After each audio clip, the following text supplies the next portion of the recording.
The amazing drama you're about to see is a matter of human record. You may believe it or not. But the real people who lived this story, they believe it. They know. They took that one step beyond. Alcoa presents a new and unusual kind of television program that takes you just beyond the world in which you live. Alcoa presents Aluminum, from the world's leading producer, Aluminum Company of America, who creates new and unusual uses of this wondrous metal for the world in which you do live. And now, John Newland takes you one step beyond. Here in this warm, secure London house, early April 1912, began the bizarre and untold chapter of a news story that would soon stun the civilized world. In this library was an unread book. Coming events cast their shadows before them. Maybe. Remember this book. We'll come back to it later. It might shock you.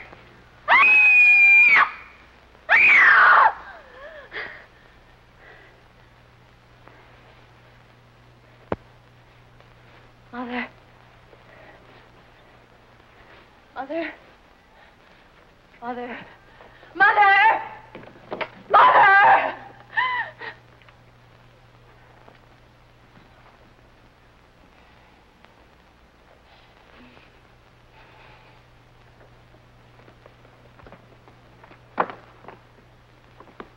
What is it? What's wrong, dear? It was water. Dark water. I was drowning. I couldn't swim anymore. I was drowning. Oh, you've just had one of those old-fashioned nightmares. Oh, no. I don't blame you. All this excitement about the wedding. No wonder. Eric was there. But I couldn't find him in the dark. And the water closed in over me. What does it mean? Nothing. Absolutely nothing. And in 4 days you'll be married and in Switzerland on your honeymoon. The happiest bride that ever was. And you can't drown in Switzerland. Nobody ever does. All they do is bang into trees on those foolish skis. But drowning? No. It was all so clear to me. And I could feel the water. It was like ice. Now, if you must dream, I order you to dream only pleasant things.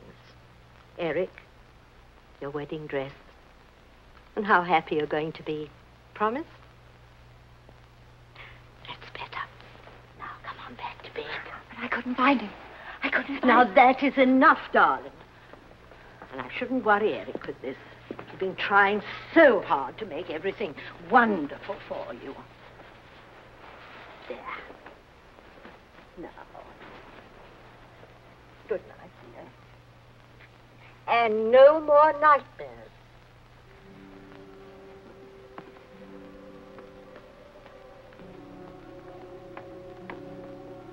Good night.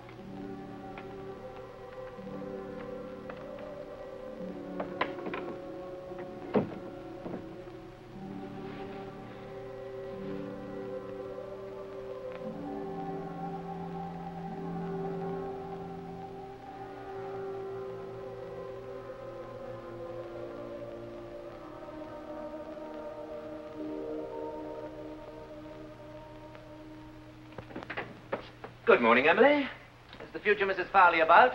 Grace? Eric. Well, I know it's early, but I wanted to see what my wife would look like in the mornings. ugly. Would you like some coffee, darling? I'd love some. You like surprises, don't you, darling? I love them. Come on, surprise me. It's about our honeymoon. The honeymoon? We're not going to Switzerland. We're not. Well, where are we going? We're going to America. To New York City. New York. Eric. Now, why don't you ask me how we're going to get there? Swim? Rowboat? Raft? All right, darling, how? That's how. Stateroom 111B, boat deck, right next door to Mr. and Mrs. John Jacob Astor, no less. On the maiden voyage of His Royal Majesty's ship, Titanic, Southampton to New York, 6 days at sea, next Tuesday. At sea? Oh, just a little sugar, darling. I can't.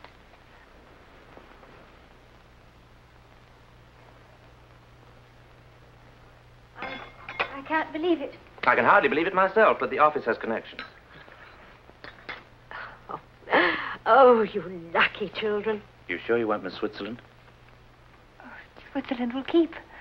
But the Titanic, our honeymoon, that's once in a lifetime.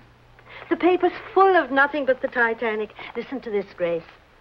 RMS Titanic, the world's largest and most luxurious liner, is writing a new and glamorous chapter in man's conquest of the sea.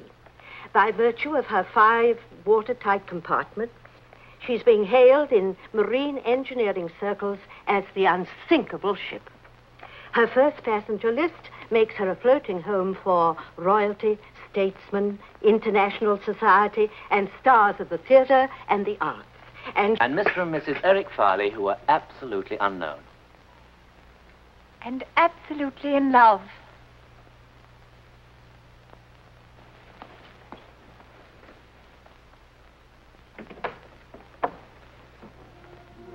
Grace!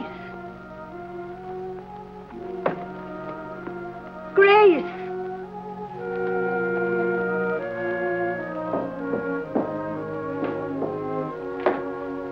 Grace, what is it, darling?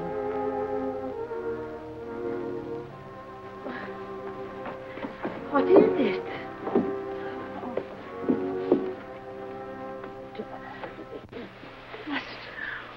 We can't go on that ship. It happened again. I dreamed. Now, darling, I do wish you wouldn't. I saw the sea, the cold sea. Oh. There were people struggling in the water. Really? Sinking, dying. Grace. And then a huge ship slid down. Down. Now, it's just a bad dream. Besides, that ship couldn't be the Titanic. The Titanic can't sink. Everyone knows that. I saw a lifeboat tossing in the water. There were letters on the side of it. I saw. Really? So clearly I saw the word Titanic on the side of the boat. I did.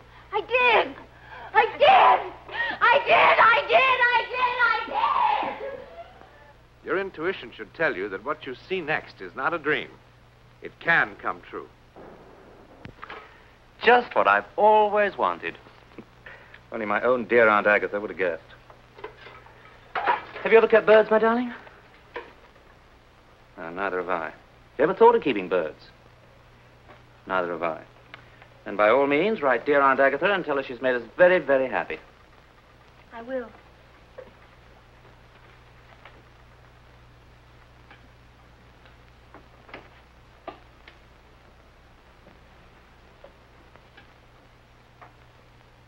I know all about last night. And the night before that. Mother told you. I suppose you think I've gone off my head, one of those silly, hysterical women. I think you're a lot overtired and a little over-imaginative. But this isn't my imagination. Believe me, I saw it. Now, that is silly. You don't believe what you see in your sleep? I mean, unless you're a gypsy. Grace, do you trust me? You know I do. Then don't spoil the happiest time of our whole lives just because of a bad dream. Everything's going to be all right, I promise. I'll take care of you always. Oh, hold me tight, darling. You know, if I didn't know you so well, I'd think that you'd fallen in love with another man, that you didn't want to marry me. I couldn't love anybody but you. Very well, I believe you. Only remember, if there ever is another man, I was one of the best shots in the Coldstream Guards.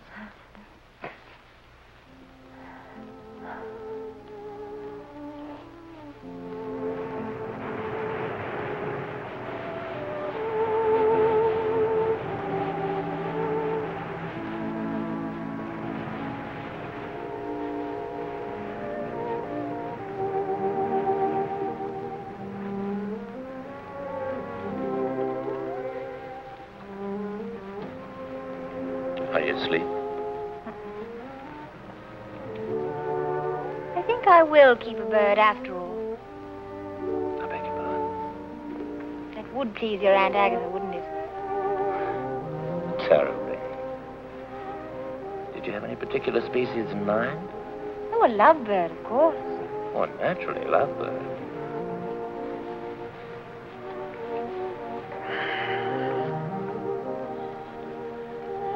Thank you, darling. What for?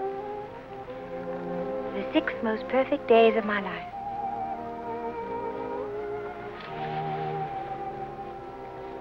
How lovely you are.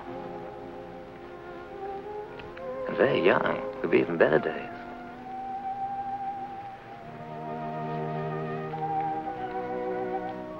You've forgiven me, haven't you, for those silly scenes I made?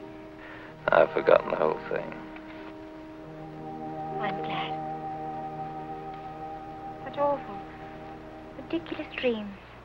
It wasn't a dream at all. I was wide awake when I felt there was something wrong with the ship. Quite wrong. I know you'll laugh. And I don't blame you. I was in my cabin this afternoon. I imagine it was around 4 o'clock when I heard this terrible sound. What kind of sound? It was a terrible grinding sound, as though the ship had suddenly struck some immovable object. The whole boat seemed to tremble with the impact. Tell me, by any chance, did you hear anything or feel anything? No. I heard nothing like that, I'm happy to say. You know, it's probably your imagination, or more likely, indigestion. Now, why don't you see the ship's doctor? He's a good man, I'm told. I'm all right physically. It's just that for the first time in my life, I'm afraid. I'm afraid even for the next few hours. I don't know what I'm afraid of. It's as though something in my soul. You know, if I weren't such a hard-headed realist and I were at home, I think I'd call on my minister. As the mighty ship raced through the Atlantic night, there were others far away who felt dark premonitions of disaster. For one, a Methodist minister in Winnipeg, Canada. 4, 6.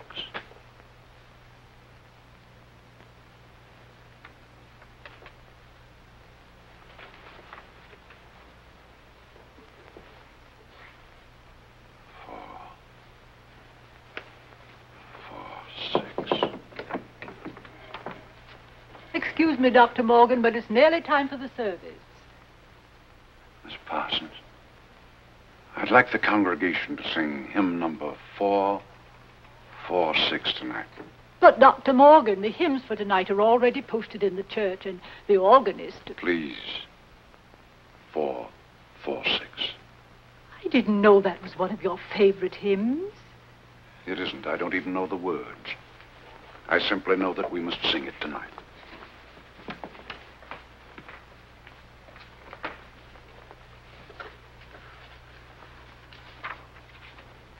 Hear, Father, while we pray to thee for those in peril on the sea. Better we should be praying for our farmers after a winter like this.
What is it, darling? Nothing. You're cold. Come to bed. At precisely the same time in New York City, still 1,000 miles away, a magazine illustrator named Harry Teller felt a weird compulsion. I don't know what's wrong with me. Harry, what's this? I thought you were supposed to be drawing pretty girls in the new spring styles. You'll never make the deadline now. I don't know how it happened. I don't know, helpless. Something seemed to be guiding my hand. I can't explain it. You're tired. You've been working too hard. Now, come on. No. No, it's not that. Harry, let's go to bed.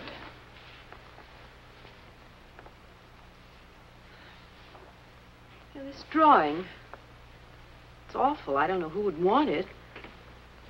But you know something? This is the best work you've ever done. I've never seen you do anything like this before. All of this detail in here. And Harry, what is it? Your hands are like ice. The water in the drawing was cold. Icy cold.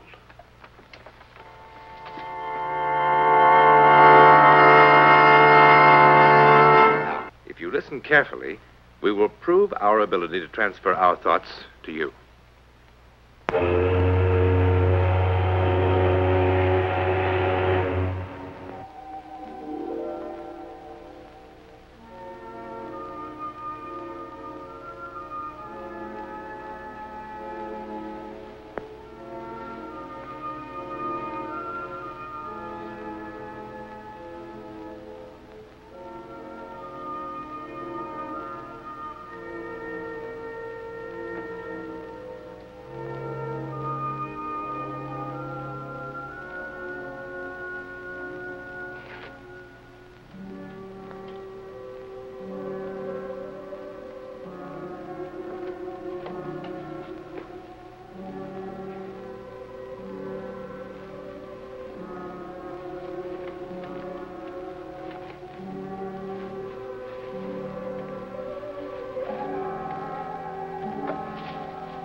The devil are you doing?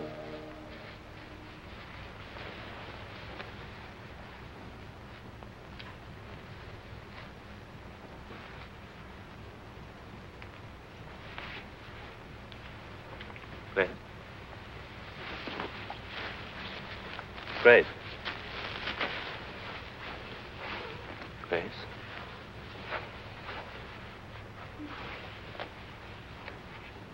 Grace. What happened? What's the matter? Everything's all right now. You come back to bed. I don't understand.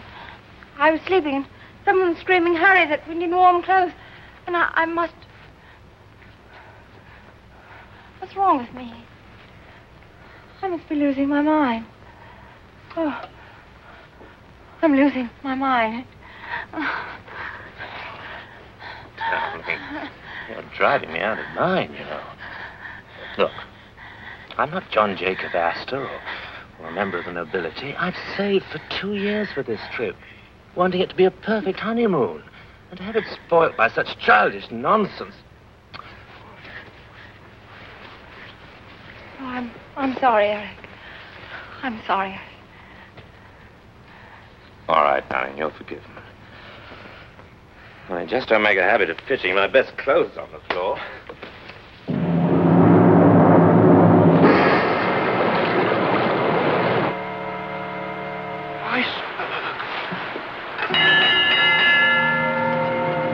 Iceberg, get ahead!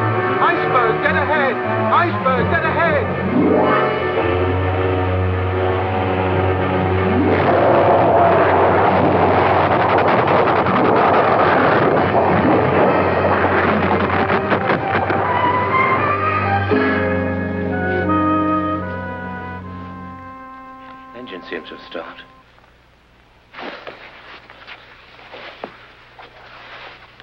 You all right?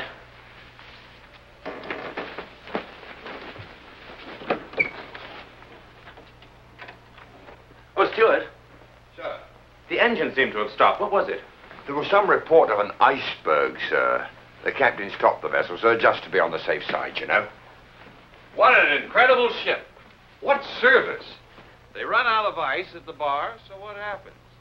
We hit an iceberg. Good fresh ice. That's what I like. It's all over the deck. Have a drink, chum. No, thank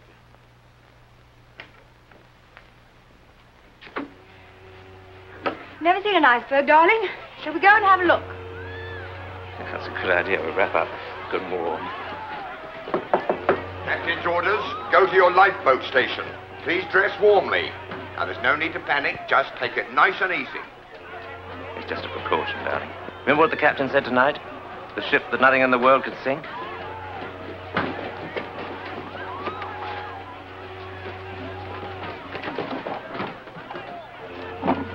What are you doing? Trying to impress an iceberg with your jewels? Just in case they might not be coming back. Oh, come on.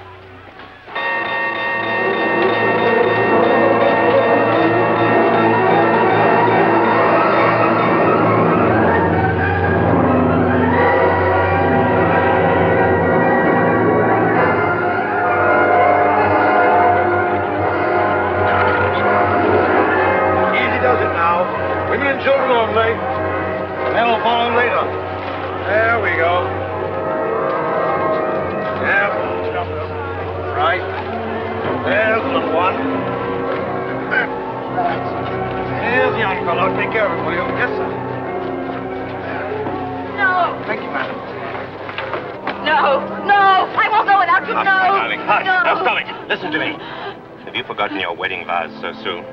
Love, honor, obey. Now you go with the other women in boat 4. Sorry. I love our marriage. All 6 days, 5 hours and 20 minutes of it. I even loved our first fight. If you ever have another bad dream, I'll listen to you. Every word. Come, madam. It's all right. It's all right.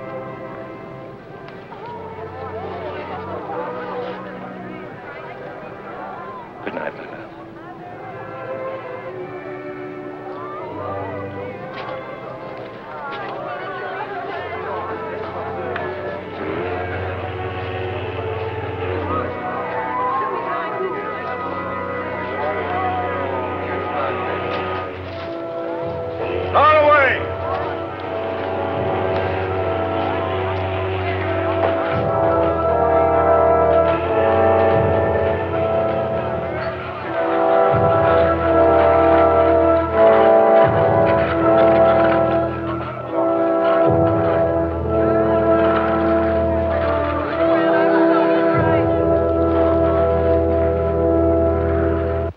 Farley never came back to this house.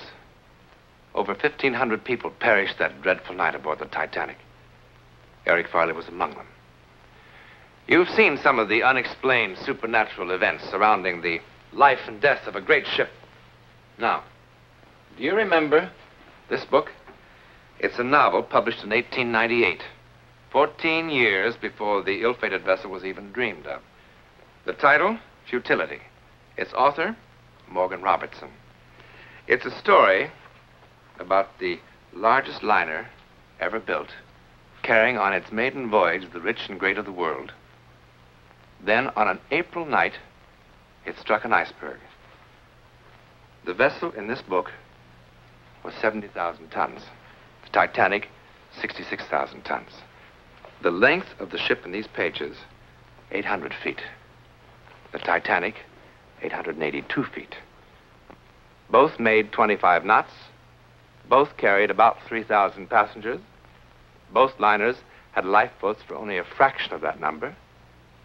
And both were considered unsinkable. Oh, one more thing. The author called his ship the Titan. In a moment, something else to think about.